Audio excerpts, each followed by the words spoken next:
हाँ जी, तो क्या हाल चाल है आपका?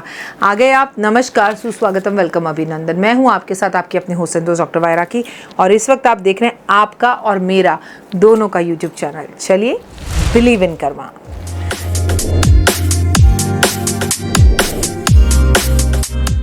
सबसे पहले बिलीव इन कर्मा कर दे तो सही रहता है। ये जो जू करके रोशनी आती है ना, ओए होए, तो बड़ा मज़ा आता है इस आवाज़ में। मुझे बड़ा आनंद और अभिभूत महसूस होता है।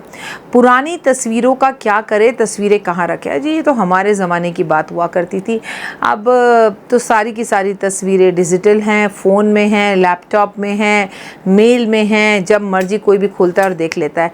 हमारे ज़माने में शादी की एल्बम्स बना करती थी। हालांकि शादी की एल्बम्स अब भी बनती हैं, बट अब जो शादी की एल्बम्स बनती हैं, जितनी बड़ी आप ये टेबल देख रहे हैं ना, इससे बड़ी बड़ी शादी की एल्बम्स बनती हैं।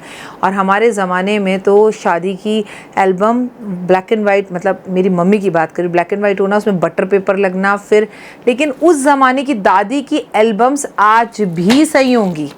और आज से सही 5 साल पहले किसी की शादी हुई होगी तो वो एल्बम सही नहीं होगी, क्योंकि जो फोटोग्राफर होता था ना, जब वो फ़ोटो खींचता था तो खींचने में भी जान लगाता था, बनाने में भी जान लगाता था, और एल्बम के अंदर फ़ोटो को सीधा टेढ़ा मेढ़ा लगाकर बटर पेपर लगाने में भी मेहनत होती थी, जज्बा होता था।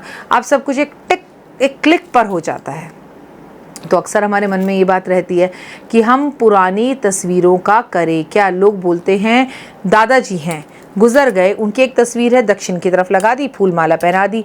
अब क्या दादाजी की और तस्वीरें घर पे रखनी चाहिए? ये बात तो मुझसे आपने पूछ ली और इस पर मैंने वीडियो भी बना दिया, लेकिन कोई माई का लाल ऐसा नहीं है जिसने मुझसे ये पूछा हो दादाजी तो मर गए पर तिजोरी के अंदर बहुत सारे जेवर पड़े हैं, उसे भी घर में रखना चाहिए या उसे बाहर फेंक देना चाहिए? ऐसा क्यों? दोहरा मापदंड क्यों? दोहरी सोच क्यों? और दोहरी चीज़ें क्यों? आप दादाजी का कमाया हुआ, उनकी जेब में पड़ा हुआ, उनके हाथ में पड़ा हुआ ब्रेसलेट, सोना तो अपने घर में रख सकते हैं, पर दादाजी की तस्वीरों का क्या करें? उफ, ये मर चुके हैं, अब ये पितृ हैं, क्या ये हमारे को नुकसान पहुंचाएंगे? हाय रब्बा, क्या करूं और कैसे समझाऊं आप लोगों को? अरे वो तस्वीरों में नहीं है, आपके दिल में, आपके जिक्र में, खून जो नसों में दौड़ रहा है ना ऐसे ऐसे कर कर, वो भी दादाजी का ही है गुरुजी। कहीं ना कहीं आपके अंदर जो जीन्स हैं वो आपके पितरों से ही हैं। तो क्या करें? हमारा कोई एक अपना हमें छोड़कर चला गया बुजुर्ग, तो क्या खुद को मार डालें? आपका जवाब होगा नहीं, और प्रैक्टिकली हम ऐसा कर भी नहीं सकते, और प्रैक्टिकली हमें ऐसा करना भी नहीं चाहिए। एम आई राइट? तो आइए अपनी इस वीडियो में मैं आपको बताऊंगी कि जो लोग हमें इस दुनिया में छोड़कर जा चुके हैं उनके लिए हम क्या करें। सबसे पहले तो अगर कोई चीज़ उनके साथ कर सकते हो या उनकी तस्वीरों के साथ कर सकते हो तो वो तो बाद में करना, पहले उन्हें याद करो। शायद आप नहीं जानते कि आपके पिताजी अगर इस दुनिया को छोड़कर चले गए हों, आपकी माँ इस दुनिया को छोड़कर चले गई हो, ईश्वर ना करे, और अगर आपके अपने आपके घर को, अपनों को छोड़कर चले गए हों, तो भी आपको उन्हें समय समय पे याद करते रहना चाहिए। क्योंकि अगर आप उन्हें याद करेंगे तो आपको किसी और को याद करने की ज़रूरत ही नहीं पड़ेगी। हमारी सबसे बड़ी प्रॉब्लम ही यही है कि हम अपनी जड़ों को भूल जाते हैं। पेड़ सूखने के बाद भी खड़ा रहता है, क्योंकि पत्तियाँ, टहनियाँ, फूल, आम, फल सब नीचे गिर जाते हैं, लेकिन जड़ वहीं रहती है, तो पेड़ भी खड़ा रहता है, तना भी खड़ा रहता है। एग्जैक्टली अगर आप अपने पेरेंट्स को, जो लोग इस दुनिया से जा चुके हैं, आप उनको समय समय पर याद करते रहेंगे, उनका मनपसंद खाना बनाकर गरीबों में दान करते रहेंगे, जिक्र ही करते रहेंगे घर में कि वो ऐसा करते थे, वो ऐसा करते थे, बड़े इंटेलिजेंट थे, बड़े शार्प थे, तो आपकी लाइफ के अंदर प्रॉब्लम्स कभी आ ही नहीं सकती। दुनिया का कोई भी पितृदोष आपको लग नहीं सकता। कितने हम में से ऐसे हैं जो अपने पेरेंट्स के जाने के बाद ये सोचते हैं, अरे हमने नई गाड़ी खरीदी है, आज ऑडी खरीदी है, आज हमने मर्सिडीज बेंच खरीदी है, ये काश पापा होते, पापा को कितना अच्छा लगता, पापा आज होते तो बहुत खुश होते। ऐसा मैं नहीं कहती हूँ कि दुनिया पूरी ख़राब है, कि ऐसा कुछ नहीं करते। अगर ऐसा कुछ ना करते तो हमारा इतना बड़ा यूट्यूब परिवार नहीं होता, इतने पॉजिटिव लोग नहीं होते, हज़ारों लाखों लोग रोज़ जय माता दी के जयकारे ना लगाते। इसका मतलब दुनिया में अच्छे लोग भी हैं और अच्छा काम कर भी रहे हैं। उनमें से तो एक आप भी हैं जो अभी ये वीडियो देख रहे हैं। कमेंट्स करके बताइए येस और नो, है ना? तो आप कुछ बातें याद रखिए, उन्हें दिल में रखिए, उनकी तस्वीरों को भी घर में रखिए। उनकी तस्वीरों को घर में रखने से कोई भी नुकसान नहीं होता। जो लोग हमें छोड़कर जाते हैं उनकी सिंगल तस्वीर को सबसे पहले दक्षिण में लगाइए, और लगाने के बाद मतलब जब वो लगेंगे तो दक्षिण की दीवार पर लगेंगे, उनका मुख उत्तर की तरफ होगा और उस पर एक हार माला चढ़ाइए जिसे चंदन की माला कहते हैं। उन्हें याद रखें और उनकी तस्वीर पर जो है कभी कभी अमावस की अमावस सफ़ेद फूलों की माला भी अर्पण ज़रूर करें।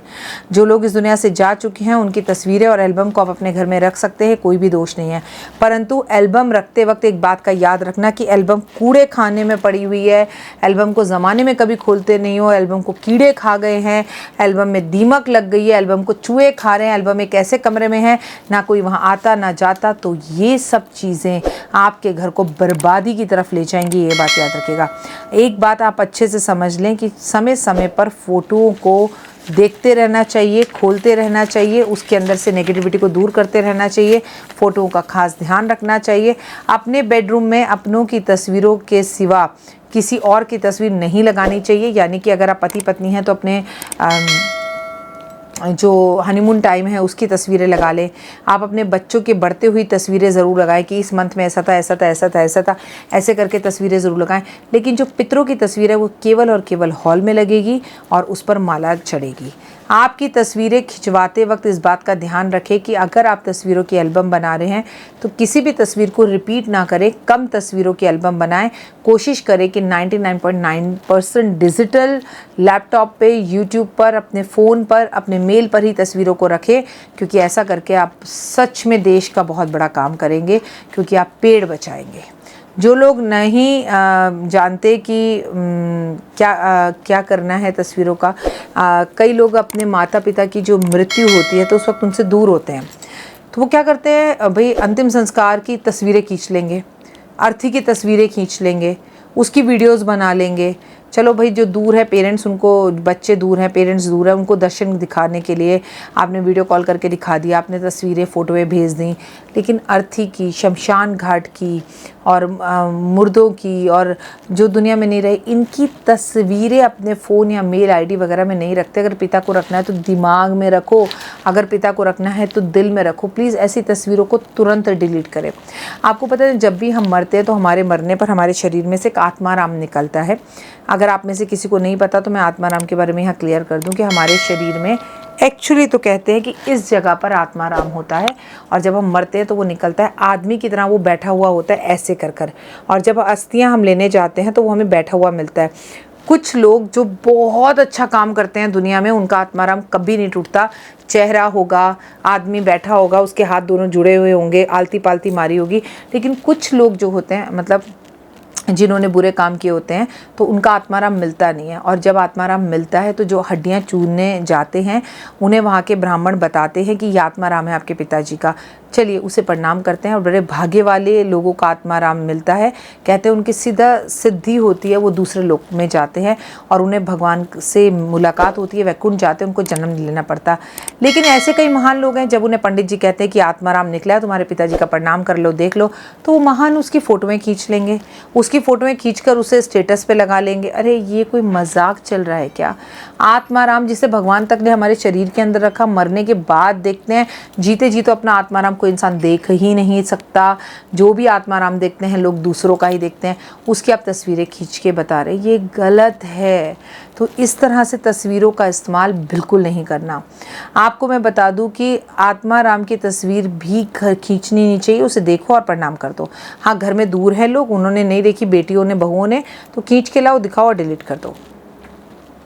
आपको दूसरों की तस्वीरें जो काम की ना हो, ऐसी तस्वीरों को अपने पास नहीं रखना चाहिए। ये मेरी सलाह है आपको, क्योंकि दूसरों का लक, दूसरों की तस्वीरें हमारे साथ काम करती है। तस्वीरें किस्मत बदलने वाली होती हैं, लेकिन याद रखिए कि तस्वीरें जो है जान भी लेने वाली होती हैं, और तस्वीरें लाइफ के अंदर प्रॉब्लम्स भी खड़ी करने वाली होती है। इसलिए हमें दूसरों की तस्वीरों को अपने पास नहीं रखना चाहिए। तस्वीरें हमेशा याद रखिए, जिसका काम हो जाए उसकी तस्वीर उसे लौटा दो, औरों की तस्वीरें अपने पास रखने की गलती कतई ना करें। तो ये दिस इज़ अ टोटल जो मैंने आपको तस्वीरों से जुड़ा हुआ वीडियो बताया। आपको मेरा ये वीडियो कैसा लगा कि पुरानी तस्वीरों का क्या करें? एल्बम में रखें, संभाल के रखें, देखें खोल खोल के, साफ़ सुथरा करें, नीट एंड क्लीन रखें, भगवान को धन्यवाद करें। जो लोग जा चुके हैं उनकी तस्वीरें भी घर में रख सकते हैं, कोई प्रॉब्लम नहीं है, जैसे हम उनका कीमती सामान रखते हैं। लेकिन तस्वीरों को या एल्बम्स को टाइम टाइम पे डस्टिंग करते रहना, साफ़ सुथरा करते रहना, खोल के देखना, जिक्र करना, बात करना, वरना यही तस्वीरें आपको नेगेटिव करने लगती हैं। कोई भी ऐसी तस्वीर पिंजरे में बंद हो, कोई पक्षी या पिंजरे में कोई व्यक्ति बंद हो, ऐसी नेगेटिव तस्वीरों को अपने पास ना रखें।